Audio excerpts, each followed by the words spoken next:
So, is this good or bad? It's a good thing or a bad thing? I don't know. But I think I do know a few things. One is that these developments are deep and they're wide. They are everywhere you look, if you're prepared to look. Even in Europe, even in Germany, I think, and the Germans like to pride themselves that it isn't happening there. Even in France. I think we also know that they're likely to be with us for quite a while. These are developments that are not exclusive to policing. They're happening across a wide range of fronts. 3, no amount of wailing, gnashing of teeth, and denial are going to wish any of these things away. This is terrible that this is happening. This is not what should be going on. This is disastrous. It doesn't help. I also know that these developments are full of lots of opportunities. And these opportunities will go to the swift, to the flexible, and to the innovative.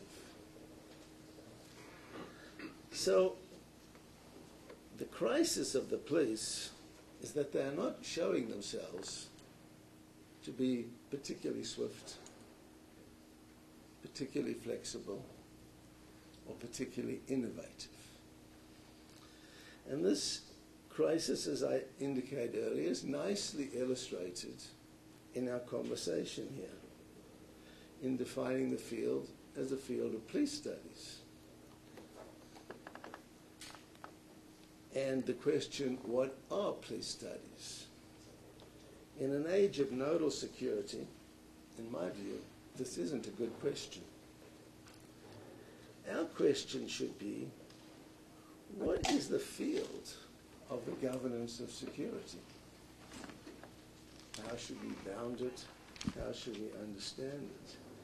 And if we are police officers and belong to a police organization, it should perhaps be, what should the role of the police be in the nodal governance of security, which issue Thomas was raising, I think, very well yesterday. Now, in an age of nodal security, the political question is no longer just how many police should we have, what powers should they have, what portion of the budget should be going to the police.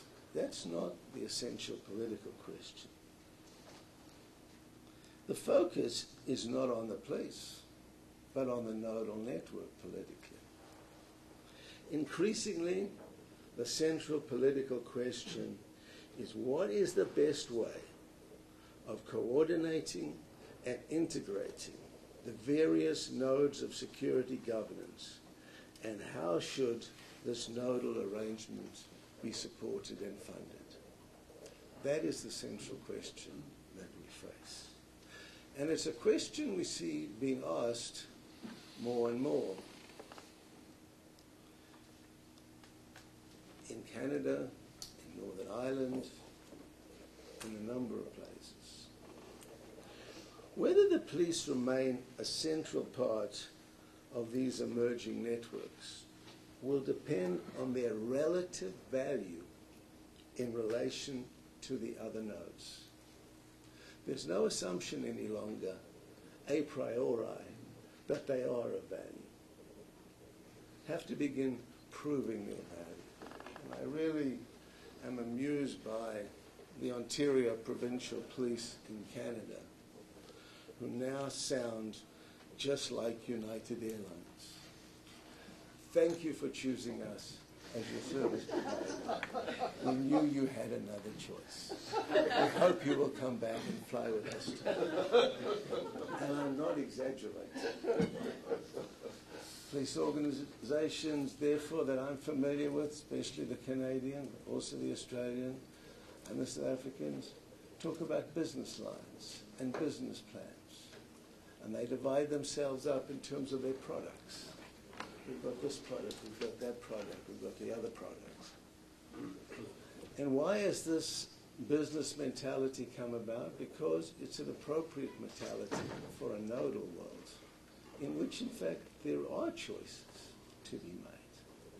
We saw Thomas was talking about whether we're going to choose the military to do things or police organizations. Now, we must say, oh, the military is terrible.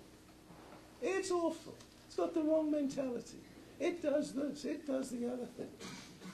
Question from a political point of view is, what is its relative value? Are they swifter? Are they more flexible? Are they more innovative? So,